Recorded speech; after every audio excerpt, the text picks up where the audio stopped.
Et ce que Nino avait fait, c'est juste posons que ça s'en sert et pas idole parce que on inspira Bango trop c'est Fally Ipupa. Donc c'est une génération de Fally et ça honneur pour na Bango inviter Fally Ipupa na événement na Bango nyonso bo sala parce que comme on a Fally Ipupa ça rêve ça ko se réaliser.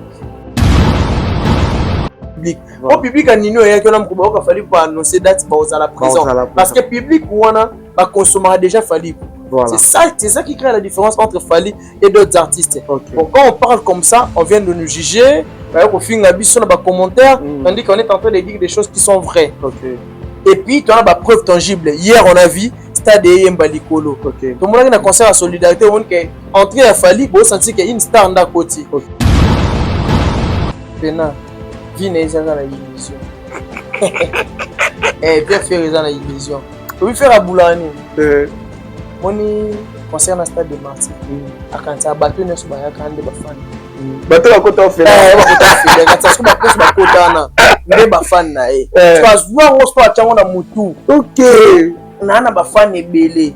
Or il que Warrior a publié les affaires. Mais quand na monde numérique. Fallait plus d'abonnés que faire. Fallait na YouTube na 4 millions.1 abonnés. 4 millions.1 abonnés. Population et l'équipe Rwanda na ebele abonnés à Fally. Il va vedette Fally superstar. Oh, bazandeni. Faire ça vedette Fally superstar. Ils a ramené bon. Faire un star na communauté. OK. Comprends Fally soit star à mokili mobimba. OK. So yo ozo. Alors boli no bundisa. Boxer ya poids coq na poids lourd. Siko tala texte tala mambolo bananzema tala ndi artiste. Les Gaulois na benda bomba toy. Ne vous contentez pas de la voix.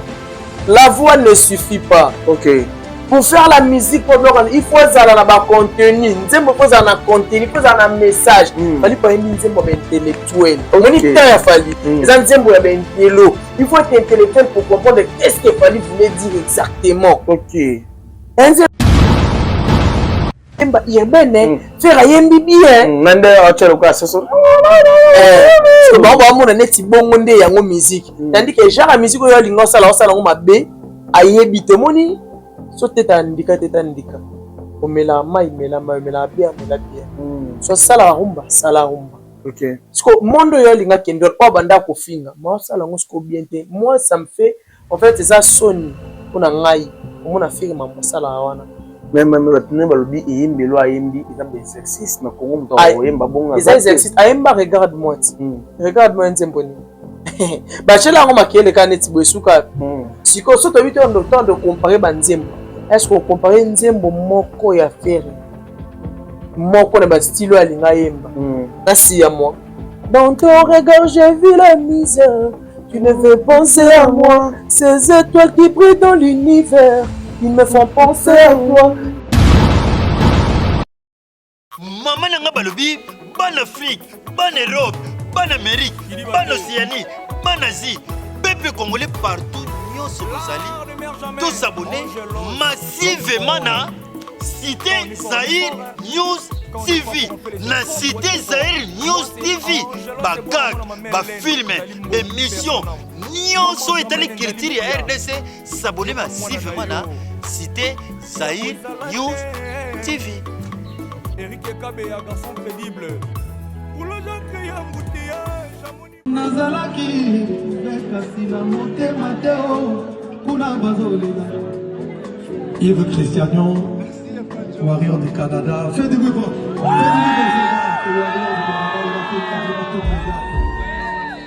Donc, nakei vraiment kokundola moko ya ba warrior intelligent bo sepela na komo ya Lynch Pela.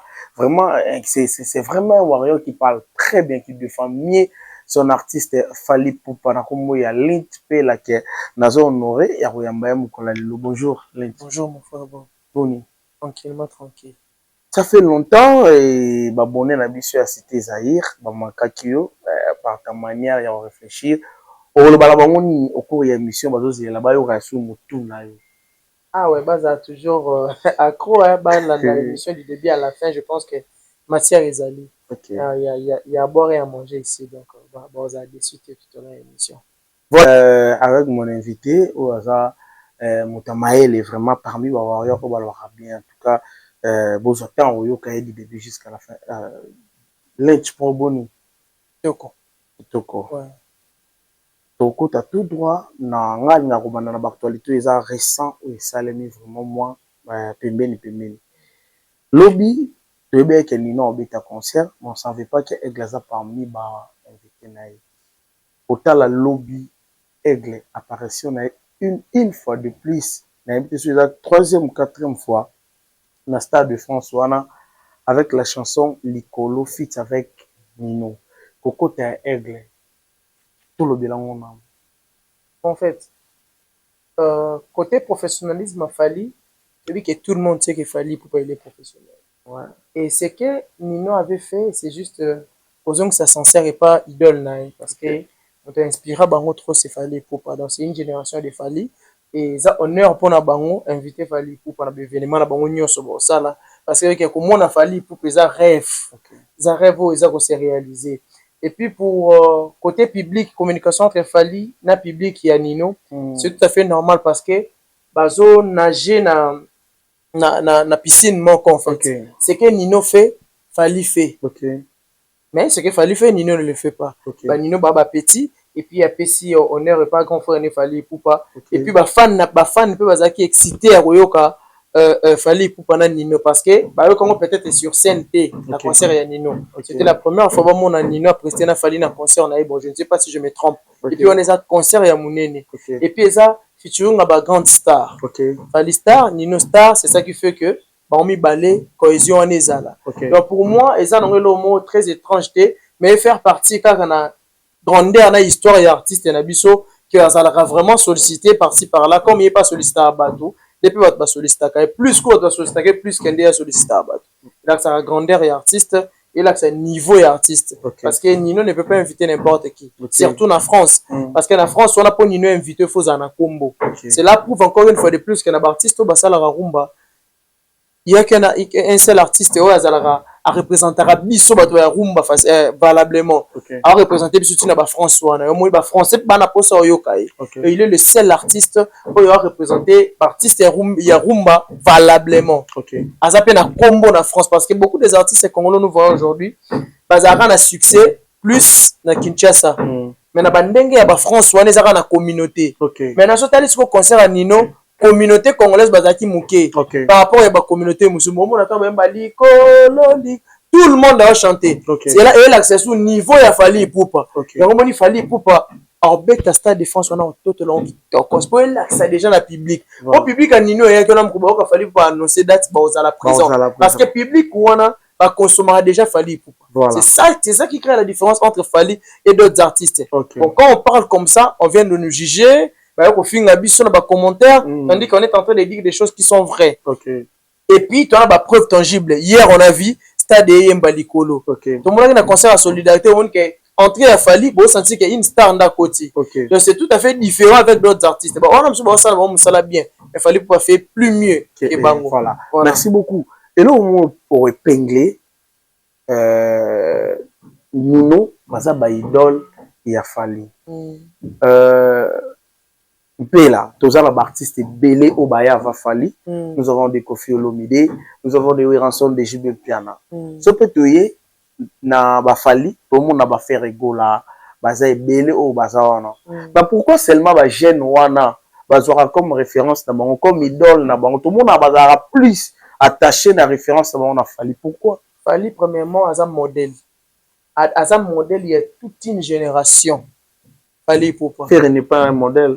Non, faire, bon, je dirais, Azana ba qualité n'est mes côtés positifs, ils ont moins trotté par rapport à Fali Poupa. Fali Poupa, ça preuve il y a courage, ça preuve il y a patience, ça preuve il y a détermination. Il fait le preuve au faire à ça, il à ma bête. Tout le monde il fallait pour pas tant oser comme ça à droit chemin. À l'époque, on a pas musicien. Quand on fallait ça qui on a moins c'est tout ça clair. Pour oser comme ça l'album. Place où on paye la jibo, paye la Kofi, ça papa ou mbaza ça blague. Merci. Il fallait pour pas oser. Ok. Et puis Simba. Ok. Bon, bisous tout le monde oser, mais il y a un azo sala. Ok. À sala on peut Simba. Preuve de courage. Ok. Fallait pour pas ça preuve il y a détermination, c'est-à-dire un artiste a outil na bled. Ok. À quelque s'est imposé Ok. dans sol français, dans sol européen. Ok. Asa yomoni asa souci ya bato bele puis fallait pour pas faire la musique à la normale. Ok. C'est-à-dire qu'il respecte les normes. Ok. Il combine les sons d'une manière agréable à l'oreille. Voilà. Yomoni bana wana nyonso. So on a vu que kota bango et inspira bango sko bandenge mususu. Parce qu'il fallait alors faire rêver bango nyonso. Gim ça dit ça. Ba vieux mutalakisa biso nzela. Pourquoi? Gim ça kutana na faire il y a longtemps on a dit ba yemba ku nzembo mo boye. Na pasi toko lobunda lomo bo ouais zalaka na watibe na ba Gims ba participer na ba vocal voilà na watibe wana. Mais pourquoi pas Gims ça se prononcer que faire relaxation nzela? Parce que nzela bo bande oluka ba mona ki on n'est pas fali parce que déjà fali tanga beti droit chemin na zonga kuna quartier à tête tout ça na droit chemin fali na droit chemin beta nze momo 100% love 100% love abeta ki miole seke weka miole seke nga voilà ezali da couleur mususu abeta ki bien fuka est-ce que konimanga azali da ba couleur wala o bango balingaka yango ba s'accrocher qui ne puis fali pour passer un gars très sympa. Il est humble, il collabore avec tout le monde. Il est ouvert. Fali a fini na rabatouté na télé. Fali n'a jamais fait une émission pour ingérer une personne.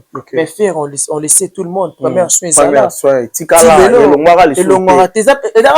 y a beaucoup d'émissions où l'artiste se contredise lui-même. Mais Fali Banda Garda, parole moko depuis 2006 jusqu'au jour d'aujourd'hui, fallait chanter un discours. Même discours au monde, cela prouve que la personne est honnête. Tu vois, bah jeune bello baza très sérieux, ou baza intellectuel, ou baza artiste ya mayele, bah ça crochaka mine avec Fally Ipupa. Même si ba meka ko dérailler net jeune frère na so innocent, et moi c'est rendre compte maintenant que na tenga na ba bêtise parce que innocent suit les traces de Fally Ipupa. Azaki na trace wana. Ba gez ma weto mona la plupart des artistes, bah on a na côté mingi ya Fally Ipupa, bah éviter polémique, bah éviter ba discussion inutile, mais il y a des artistes qui vont vivre en polémique. Il y a une polémique. Il a critiqué, notamment il vient de faire à sa conférence de presse mon awa que non on est artiste et mususu faut discuter na bango na podium au discuter na artiste na podium artiste ba discuter na disque tu as disque yemba nzembo na bio ba confirmer voilà tu vois aza vraiment exemple moi ya bien te mais ça pas ba côté bien peut-être moi je ne sais pas peut-être ça ba côté bien mais la plupart ba témoignage ne te yo kaka côté négatif est rarement trop voilà Fally Ipupa babengise na Stade de France na Bakassave babengise na Nuit de la musique africaine et puis ayena ça veut dire 3 fois Fally Ipupa au mona Stade de France wana est-ce que Fally Ipupa ko banga Stade de France ou bien Fally Ipupa a koki ko hésiter ko affronter Stade de France ou déjà monyango mingi? Non, Fally Ipupa ko banga Stade de France parce que ndé déjà affronter ngo par contre il peut ça ba idée comment faire son spectacle. Et ça la différent avec les autres. Et puis ça kende ba idée. Peut-être la première fois à bêta kango, je pense que ça dans la nuit africaine na Bakassave, peut-être à Monaré ngwa, ezaki na Bakassave bazaki na Weranson. Voilà. Tu sais que Bakassave moment que déjà affrontant ngo, c'est difficile et pas mutuna na salle le roté. Mais déjà ça la rango. Ils ont l'habitude même peu importe place pour placer il fallait pour n'a pas de difficulté soit prester dans la salle mythique on a difficulté soit prester dans le milieu parce qu'ils ont déjà habitude il a fallu c'est difficile pour les autres la salle mythique bon maîtriser on a ba ko yemba te ba senga ba mbongo na ba podium ba zo sala ba clash tout ça c'est différent mais fallait pour peser déjà mode naé ils ont en fait ce qu'on dit ils ont créé déjà univers il a fallu pour prester dans ba bilo moi bon si connaît Stade de France et ça ce qu'on plus né et ça la Fally Ipupa honneur au lieu Fally Ipupa banga mais ça plus honneur à défendre Afrique centrale et puis Afrique francophone. Je pense que vous avez les premiers artistes francophones à se produire en solo à Stade de France. Donc pour Fally Ipupa c'est ça honneur et c'est le mot qu'il fallait pour en France parce qu'il fallait passer c'est une star en fait. Voilà. Et puis bon on est à public nous mais ça n'est pas warrior. Malgré bon débordé parce que là il y a eu 43 000. Stade de France c'est 82 quelques mille. Voilà donc ils en ont qu'à double il y a eu arena. Le bandeko ba quitté bon de par-ci par là bon ça on et puis ambiance ils ont ndenge mo ya fou. Mais c'est que je promets aux gens. je connais l'artiste Fally Ipupa. Naïbi quel genre de spectacle au bombe la biso. Et puis tu as la passion. Tu peux ça étant. Nino, pour tout le monde n'a pas joué. Nino c'est un grand aujourd'hui. Oui. Pour arbitrer en des jours. Arbitrer en lobby, arbitrer en lelo. Nino ça parmi artistes lelo surtout qu'on a cote à l'équipe Games. Voilà. Parce que Nino il m'a la vitesse mon beau. Mais Nino a bien ici bateau. Pourquoi Nino a regardé au zappé n'a pas aigle bon. A nevé nanga oui idol mais aza non wana au Stade de France. Mais pourquoi Nino a linga célébrer Stade de France wana parmi batabetane ba fit à maintenir Fally Ipupa. Et là on y a bénéficié pas Fally Ipupa. Fally Ipupa accélérer un plus. Fally Ipupa mêler batou. Fally Ipupa mêler les sous concert. Et là on dit Nino ben a trouvé important Fally Ipupa à la wana. Bah pour ne pas amplifier les sous trop. C'est juste que ça va bon sous comme thème mais talibi sauter. Bon en fait, premièrement c'est Nino réalise son rêve Okay. C'est un honneur pour Nino au monde a Fally Ipupa na podium à concert na. OK. Et puis Eza azong seli Fally Ipupa sincère. Okay. Mais la chose la plus importante, ayebi sou que Fally Ipupa na sol wana apaisé. Oh. Non, aigle na sol française wana azo peser makasi ayebi poids ya Fally. Ayebi Fally pour na podium na ye. Nde concert wana bat et attends il y a deux mois nga beta.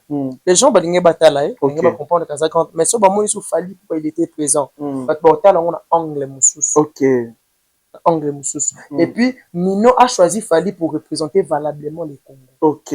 Concert wana. L'artiste pire. Ouais, c'est une représentation directe parce que Nino comptable des artistes français.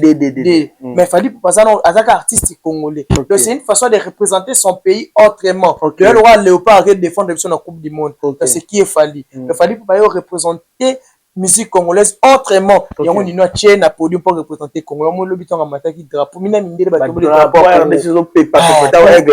voir que c'est lui le seul et l'unique artiste qui défend mieux le Congo. Tolongo ba Gims tolongo ba Dadju parce que moi je cherche sur commentaire ba Gims ba Dadju ba un artiste français. C'est ba franco congolais. Il fallait pas ça 100% congolais pire. Vient ça bandal. Donc c'est un peu ça. Nino pour lui ça la représentation l'emblème en fait. OK. Il y a Congo déjà Fally Ipupa. Il représente valablement les Congo. Nino vu qu'il y a na makila na biso moi na mboka pe aussi alinga zala à côté à moi na moka pose à 100% congolais. 100% congolais. Voilà. Même Nino kara Nino tolo bela wana.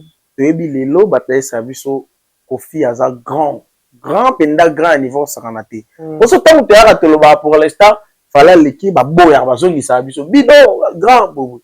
Pourquoi Nino pas betanaye Kofi le grand mopao abeta pena Fally. Ba omi balé to ko baza dispo. Mutaza pecha zate baza dispo. Pourquoi Nino a penché que c'est le choix on va bêta bon balé invité na joie nzembo Fally likolo na côté on a Stade de France na joie Fally mal laissé Kofi lo vidéo op aza icône les gens. On n'est pas même pas Kofi. Ouais ba même nzembo mo bwana. Ah franchement na bien hotel. Oui non franchement. Nzembo Nino na Kofi. Franchement. Et yo kana te. Bon na bien hotel. So na bien hotel c'est que na yo kan hotel. Et moi que na tout na ke Nino. Titre longo za ninga pe na bossa na titre nzembo Nino ba yemba na Kofi. Franchement na évité. Na ba yo cho yemba na Kofi. Bon c'est une question de génération et puis une question de notoriété. Moni Kofi a grand prêtre, des chants de respect.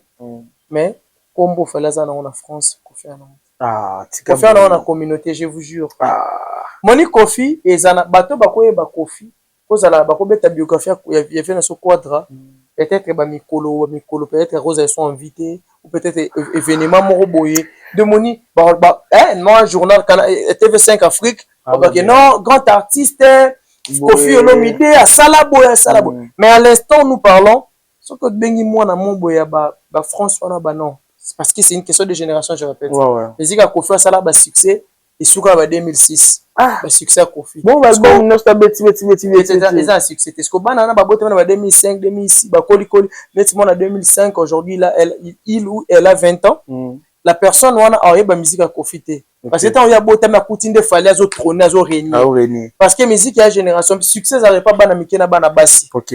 Tu vois? Parce que ba génération na ba yoka Kofi té. Mais puis que génération Nino za bana ba vingtaine. On a bana ba vingtaine wana ba fan na Fally. Ba Warriors. Donc mon choix wana et c'est pointé. C'est pas que Kofi ayembaka bien te mais ya likambo ya temps na génération na succès parce que Kofi ne pas toujours fallait musique à bana meke ba sur commentaire mais c'est une façon de expliquer ba comprendre le sens auto mais il y a des artistes qui ont l'âge de Kofi ba meke ba fan na bango parce que ba s'intégrer dans monde dango bazo beta musique ozo combiner na toute génération fallait par exemple Mukolo il parle déjà dans les cinquantaines mais azo combiner musique na bana il y a ba jeune misu ba lelo babimi lelo ba mike mais bana succès le roi fallait na bata génération na bango mais ba mike cela signifie que fallait pour pas il est en train de s'adapter yonga na ba fallait pour passer à la fusion et c'est la musique à Congo trouble fallait pour passer ba UPA na bato rumba sangisa bango donc muto alingaka rumba lingaka rap tout à na fali mais moi ba mise bela combat que la fali mutema passe parce que je me souviens à l'époque j'ai sur la musique musique ba voyou mais le sur la musique a fali jamais ba qualifier musique ba voyou parce qu'il a de l'intelligence là-dessus donc c'est ça la différence génération on a bazana pour ça fali et on ba jouer grand peut-être quoi de respect mais vieux à coller et puis ba nzembo ya succès oh génération on est ba lingango exacté parce que il risquait pe batu na nino pepe o bozane likolo azanani donc batu banga nino po bana pe ba pote ba soni te ba poser des questions mais nino c'est qui le monsieur c'est qui le pepe là c'est qui nino maintenant on a fait sa explication bien les timing avec ba loi ba nini timing et ba loi on ne connaît pas ça timing merci beaucoup to yasi kona mama likam to lala to lamuka to moni mwana mai Hervé Gola aosenga batila bango batal ke ba ING na alobi non basala ke contre il faut ka babundaka ka bataka micro mokolo ezali en fait contre il a fait rekende ko réclamer na ING za poani pour aller na concert de solidarité te ou bien aza ko accuser nani o azokanga musique na yepi ba nani o bazombuye musique na yepi parce que faut te la vérité l'artiste azo souffrir pour ça que non akoka ko s'en sortir te banani yo koza na idée même ki ora maele mingi baza ko empêcher artiste à faire rigola pour avancer pour makamne gene bien bon vraiment on a na idée te ya ba to empêcher musique à faire parce qu'ayemba musique na il a ses golo on doit empêcher azate ezake makamne ndi marché te c'est fan ba ebe soutenir artiste na bango te parce que ce qu'on ba combattre par rapport à nini ça faut ngoli billet ba fan ni ba ke somba est-ce que so fan à faire ke somba billet ba sa fan te ko somba billet te maintenant na webisa e donc fan na somba donc so ba fan ba somba te ça qui est ça ne va pas l'artiste est pas bon ça côté nyonso côté ba chant côté lecture côté banzembo bien côté ba chant grand chanteur le roi et maman la chanteur grand chanteur c'est trop dur avoir une belle voix ça ne suffit pas faut en avoir texte bien faut combiner les sons d'une manière agréable faut avoir une mélodie bien oui et pousser mon tata bachi instrumental à pamba obina tu vois donc fait que soit bien qu'il y a un concert de solidarité ils ont dit poids il y a notoriété azana poids il fait pas le poids dans le sol français c'est que à part communauté baba tout ça comme ça boyate pour la faire on a là il faut qu'on se le dise et puis ceux qui ba concert on a aussi simbaté banzemone simbaté à revoir carnet musical nae parolier tout ça ouais parce que l'artiste baby kazana banzembo ya ko compter bien ou épée sa message clé et fortifier mutu édifier mutu faire nango vraiment mingité il faut qu'on se le dise faut tout ça clair par rapport il a fallu pour pas fallait pas autant et consoler bateau ouais fallait pas na consolateur ya bateau na mibali na basi donc c'est un peu ça siko tango senga bachila nga micro mokolo ezali bon chele micro nani parce que biso da ba biso bachela bongo micro na aigle est-ce que basera ngwana tango bachela micro na aigle na bando beta muninga senga na micro ndeni bazana quartier latin azora chance on a chance ya faire ya vie chance ya vie chance na ya vie mobimba ko emba na fali podium moko chance à faire à vie et puis faire une chance à boter la génération falaza et puis la communauté ba lukaraneti ba concurrencer na fali et ça chance mo énorme chance parce que avant de ba monsieur congolais bazandenge moroté mais on a quand même chance ba fano ba na audace ya comparer na fali la chance mo énorme de faire il faut kumisa nzambe nde asala azo chance aux na génération fali comme na prier ka nzambe merci pour la génération fali nzambe merci comprendre et puis ça c'est na ba yemba na fali ba yemba na fali bazala na quartier latin bayemba podium moko fallait ando yemba faire oyemba to mona différence et le côté to kenda nango plus le ba chanzembo na album na bango wana ya suka ya vena soko ba bayemba ba on est comme no so ya album danger de mort et bi nzembo nana ezaki chef d'œuvre et bi nzembo nana e capter ça la succès ko le ka bango nyos ça pharmacien fallait pourquoi ba nzembo no se bimana ba aventure dans ce que c'est un micro c'est par rapport à niveau oyembela na émission oyembela na ba studio à micro te ça la ke banzembo ça lingo baza danger ça banzembo le fallait fallait pas des rumba plus que faire mais peut-être faire a eu le temps de travailler a eu le temps de regarder Fally pour pas yango zo ba étudier ça la équipe était à l'équipe bon non bloqué non kangé yango moni a senga ngoto ba senga na francophonie to yebi to zalanga na mutabata maleko maele maître tika la ka maître nani maître Fally maître na maître fait oui bien sûr mais Fally m'dalaxi faire nzelat faut tout ça clair Fally pas fait droit chemin faire go la zaki na idée obanga tant moni Fally azu droit chemin qui courage et pas ça là tena mambo wa concert Fally pas beta ba concert ba salle nyonso mine liboso faire Fally pas ça maramu nyonso liboso faire na carrière solo nyonso ben là c'est la Fally ça la pas et faire afingawa ngat na tinda yemba na français te ngam na tinda ça ba featuring te nga ko yemba na français te na monsieur le rumbiste aujourd'hui faire quoi te éviter ça ko mala lingala français on peut ya mabe tu vois ouais français ya mon religion ya mabe makasi vous comprendre donc faire attendre eloko yo senga ça battle na Fally te parce que place ça ba battle Fally beta you arena beta Bercy ezaka arena accord arena faire okenda osenga ba pesa ote on a pour tondisa bato bongo sa battle na Fally ndé yo a vedette Fally superstar bazandeni faire ça vedette Fally superstar ezaka ne bongo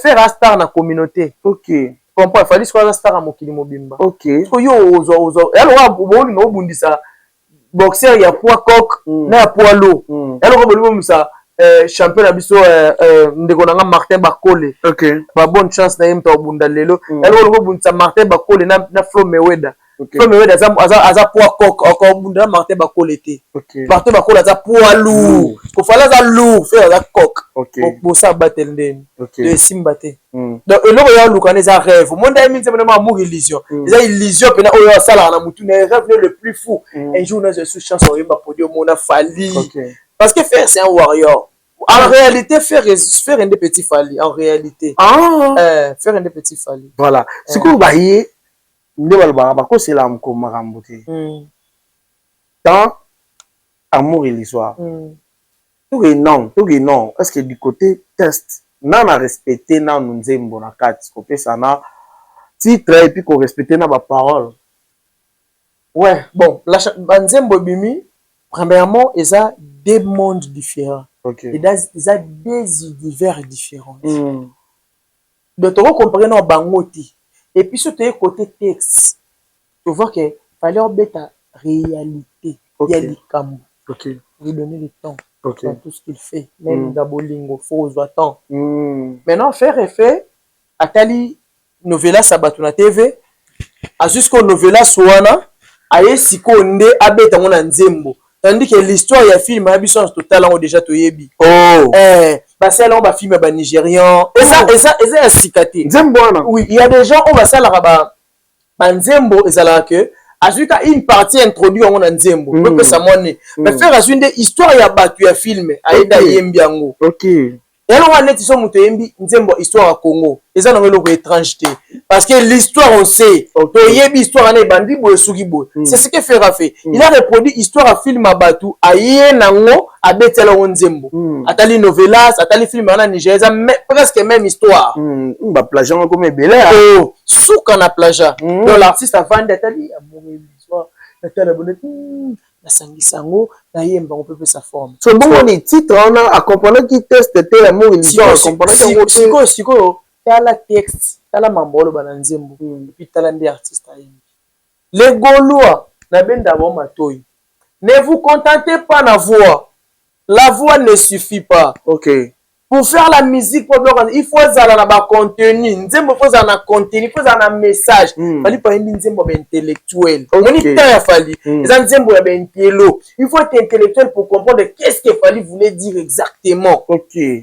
Nzembo intello, nzembo ya batumote ya boye. Mais bango sko faire un nzembo et un fonté et un formaté. Bon c'est pas nous ça que faire un mec au yemba yebene faire un yembi bien. Nande achelo kwa sasa. Bon mon neti bongo nde yango musique. Tandis que genre la musique yo lingo sala ngo mabe ayebi te moni so teta ndika omela mai mela bien. So sala rumba. OK. Parce que monde yo linga kendo pa banda ko finga. Moi sala ngo sko bien te. Moi ça me fait en fait c'est ça Sony pour ngai comment on a fait mambo sala wana.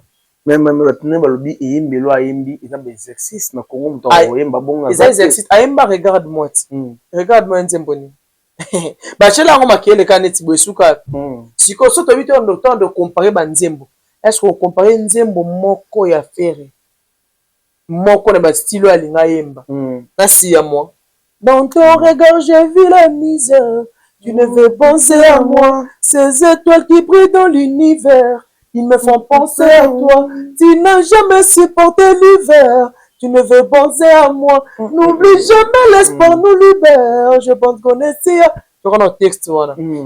Après ce qu'on a mort, pour toi j'ai tout donné, mais toi t'as tout gâché. Je donnerai même ma vie pour te voir, mon bébé. Rends-moi la vie moins dure, reviens, mon bébé. Au senti, on a ba 8e merveille. Encore une fois. Tala, fallait ça na banzembo, on le fait en pousse na té. Moi je fais la ninga ça na banzembo ibenda omeka. To meme na tokosa. Omeka to sala. Omeka. Nitabeti ba ngumbe bele. Azomeka ba rumba ku dans za fouter. Nzambe, bo sala boy po ani bo bebi se mission. Nako batawa David Mombele. Faire la fouter na rumba. Boss, le ban nzembo moi faire le qui a fallu à rumba. Mais et ça il fallait les qui faire dans ça rumba bana droit chemin ti le qui dans ça nzembo ba rumba. Ça va tanga 3 artistes émission ba ça la rumba bien misatu. Fallait ça en 4. C'est fait rater. Faire rater. Bon le baka tata papa nani papa Azate Barmob voilà yone na PC. Bon papa Lutumba beaucoup de respect. Papa Lutumba na banzembo bela rumba on a profité ya bien.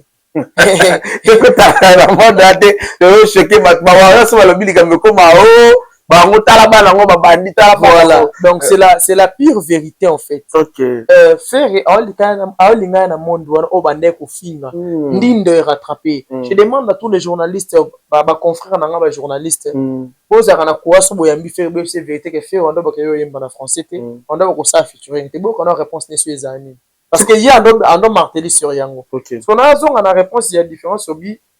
Quand un zimbo faire deux univers différents. Et puis, quand tu as fait texte, quand tu as fallu texte intact, le message est bien passé. Et bah, capter, on peut capter à la normale et puis à la merveille.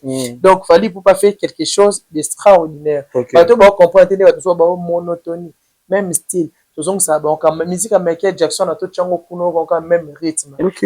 Kofi peso au chacho aura même rythme. Ba confondaka style ya mutu na monotonie. Na faire na monotonie na ya. Siko so ba tout de chamambu ya ba couleur musicale. Fallait la plus de couleurs musicales que faire. Fallait pas a fait presque tous les styles existants dans la musique. OK. Ba benga ba ku na Côte d'Ivoire ba chela bango instrumental ba benga mona ma mufera sala sentiment nini yango ayemba bêtise parce que na masako madeno est-ce qu'on a ba place oyo faire comme mais fallait beta yango dada donc fallait beta slam beta zouk beta rap beta R&B beta tout ba style tout mona fallait reggae tout ça ayemba na pena so Alpha Blondy fallait beta reggae. Vous comprenez? Donc monde wana bolinga baya et ande monde fallait pas ya place fallait pas lala ya trône ya fallait. Ya le ozu poisson tient mai les a place fallait so faire azo foxer faire asko le roi nia oboninga bo tient mai nia olinga mai ta okima.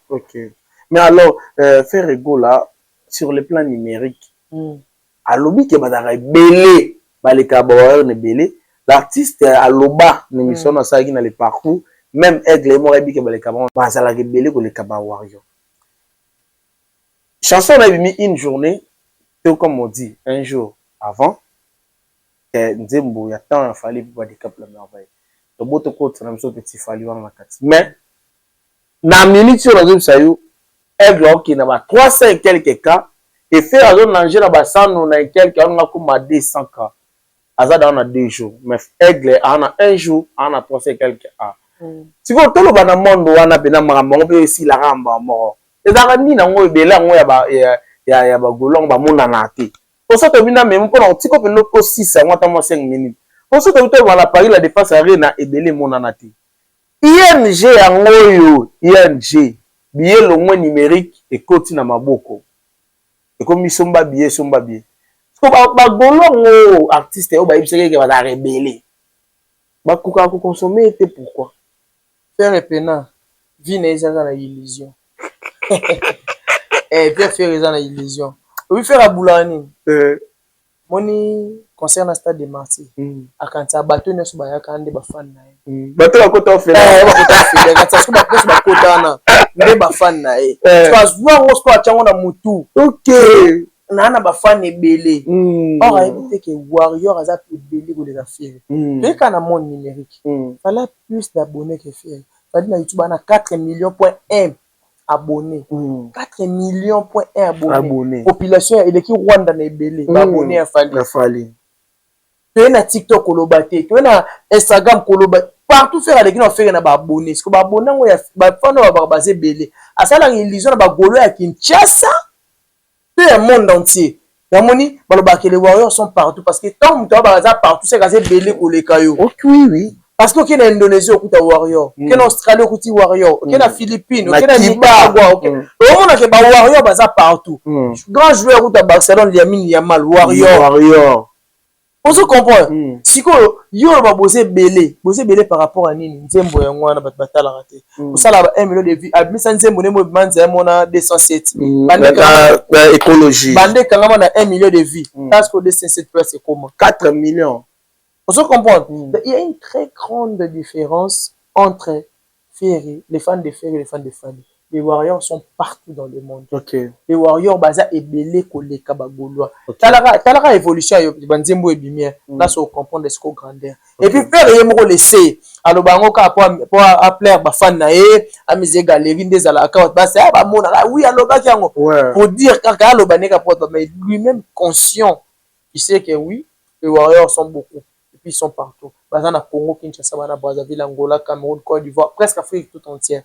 Pour faire ce que est-ce que mon Marocain m'a à Gaulois, jamais. Mais moi ba Marocain ba fan afali ba Warrior. C'est belé. DJ mo mikolo ça succès. Abeta ke loko en Algérie, na concours ba DJ. Soit check up leur afali Algérie mon bete mbadi obina. Est-ce que vous comprenez mon tabon? Moi j'ai un ami à moi Vini Bongo ataka pour ça que je sali. Abeta na faction na Tunisie. Abi ba master na ba étranger ba tunisien ba camerounais. Que nous on aime Fali. Il faudra que Congo na Fali. Pourquoi? Parce que Fali a vendu sa musique. Fali passer la musique dans ma fingate, ba comparaison. Toi Fali pour babima qui à tout on se comparer na personne. Jusqu'au jour d'aujourd'hui, il se compare avec personne. Il fait sa musique pour lui. Pour accepter sa fan pour gagner sa vie, pour gagner de l'argent. Comme on a ton banda wa kitoko, on a histoire Congo nda ko Fali aux artistes musiciens. Et il gagne son argent, il est millionnaire aujourd'hui, multimillionnaire parce que il s'est donné au fond. Bon, on va vivre dans sous polémique. Le bon musique, il faut bien dans l'actualité à polémique, mon pote, à s'accrocher. So fali, il y a bon, il fallait bimisa bilone. Et puis il fallait bimisa bilone à calculer à motuté. À tienze mon abena bisanze mon azou tel à bimisi ango. Ah qui fait to, qui nganda bimisi. On a gelé. Fallait bimisa sans calculer à motuté, bande ba calculer à fali. Voilà, merci beaucoup. Nous sommes à la fin. J'espère que Boyogi niveau tout est bien ma réflexion depuis qu'on a commencé na okite moni des fois o moni baza borik batanga te baza ni boyo kangote il y a que la réflexion l'intelligence donc l'intellectualisme vous sentez que tant que Sarabino les Warriors sont différents très différents donc Bota Laura l'HP là. Comment est-ce qu'ils ont réfléchi cette fois-ci au Kangimo Mingi to consommer c'est parce que c'est à Bouni à comment awa de gauche à droite merci beaucoup ba dédicace na yo na batna sto ba Hollanda on a cité Zaï Mukola lelo donc bon partout je passe je dis souvent que Batali Bosso va retrouver la vidéo à citer Zaïre La meilleure façon de soutenir cette œuvre, la meilleure façon de nous aider, c'est de vous abonner, de partager, de liker. Merci. Et de commenter. C'est la meilleure façon de nous soutenir. Et puis, bateau, bah, moi, quand tu bon libako. Moi, commentaire, quand il y a moi reproche, je me fais la sauter. Parce qu'ils sont tous en mon côté pour comment tu finis par rapport à l'éducation dans la famille, par rapport à la personnalité, tous allés. Pour tout me payer ça, moi, crédit, quoi. Et puis un grand merci à Warriors sinon so ba soutenir Arabi so ba landara so de partout. Moi on cité ba Kombozate mais un grand merci na Fali pour Aigle pour national donc yesa yebiso maratro. Merci na nyonso zo réalisé. On te donne vraiment le temps Fali pour je profite à cette occasion pour vous dire que tu opé ça autant parce qu'on a encore besoin de temps de vous. On vous donne le temps de nous donner le meilleur de vous. Je pense que mon on a commentaire on a besoin de vous parce que tu as encore le meilleur à nous donner. Tu as encore beaucoup à nous offrir. Donc on vous donne le temps. Nous c'est que temps on dit mon intellectuel, nous sommes que les intellectuels, tous sont le sincère. Oui papou, on vous donne le temps. Tu as temps pour nous, on est là pour toi, biso te soutenir de partout. Tous les warriors sont de cœur avec Fali pour bolandanze mboto liker, to partager, to commenter. De parler si on dit bon cas tout ça la challenge tout ça parce que fallait tinda monter c'est les challenges biso moto banda challenge maramna ce qui parce un grand merci à Fali pour puis un grand merci à mère nationale ketchup et mon fan avant d'installation papa kimia na papa place papa zo kimia place papa vanda kimia un grand merci à tous les enfants de Fali pour un grand merci na vena ngeri Dibadiata un grand merci na Soule Kauka pa Zuzu un grand merci na vena nga Shumene na Mbonda de victime je vous dis merci. Big up à toi, le big manager, Chancerli Binda, le big manager Widen Ramateke, donc Chancerli Binda, mon frère, je te souhaite que du bonheur, mon frère, Nzamba Pambola, Pesa Oka Fongolo, Makambo Belin, 2 ans, mon terme, Nene Rosunga Batu, donc Chancerli Binda, le big manager Winner Yamateke, big up, et puis Mastananga Arnaud Malango, quand frère Ben Malango, Kabaka, Arnaud Malango, Yamba Gangol, et Yango Tumbole, moi trop, donc dédicace, et puis happy birthday à mon fils Arnaud Panda Junior.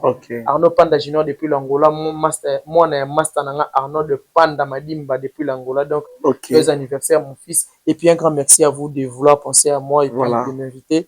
Je vous remercie beaucoup. Merci à vous aussi de nous avoir de nous avoir accordé de faire une émission chez vous à la maison.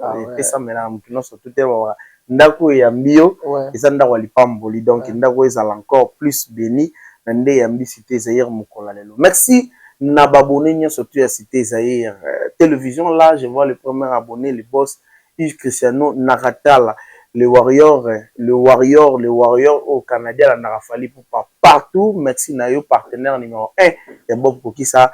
Merci na Priska la belle Priska Falanga la belle, la femme a une très belle taille. Il nique à ce genre jolibilité bah forcé toi c'est ka le rôle a fallu emba mort puisque la belle courage. Merci na bino surtout vous belé au bon temps et à Rolanda Bisso na kati Cité Zaïre. Là je vois Maître Junit, je vois Angèle Makizembe, je vois Philomène, je vois Maman Grâce. Vous avez belé bah warrior vous commentaire tout le monde vous la vidéo kota. Je n'oublierai jamais manager, père spirituel avec encourager un Mikolo, big manager papa malam motema moboto, héritier vous qui n'a la crèche, au pénal de soutenir moi na ouais les cœurs qui tokos nous. En tout cas, quant à moi Bob Kokisa, je vous dis au revoir. On se retrouve à la prochaine dans une prochaine édition quand on est na rana lu kelabino batamaele. Merci beaucoup, au revoir. Luya kutala Mwana mama, nuya kumona Cité Zaïre, News TV mwana tata Cité Zaïre, News yango yo Iyakate batata mabandiku Biniwe kuluka pesa usabone yango yo wapi na Cité Zaïre News TV Olingola Dabagag Bémotion, série télévisée, chronique musicale, chronique politique, chronique sportive, chronique chroniqueuse Oulandangwawa na Cité Zaïre News TV. Na Cité Zaïre News TV ngakutuko avant que ça me ramène ngina sala na keku s'abonner. Kuna love uchaka na chinyori comme Mobutu na Luanda mon bébé animi musalane tala niveau landri kinanga soko banga bolingo ezaka soda na nzela nandimike defo na muroko tozanga maîtrise nadini pasu iPhone 9 ah bébé na yo vraiment komi contre molema ah soki omoni bafumi bakatisi ebale seke singa ezalaki wana Isaka va l'amiral Chris Tupac corps présidentiel Jaguar Misaka bomwana Dallas garçon propre esengo ya mama soki bebe nazoseka na bolingo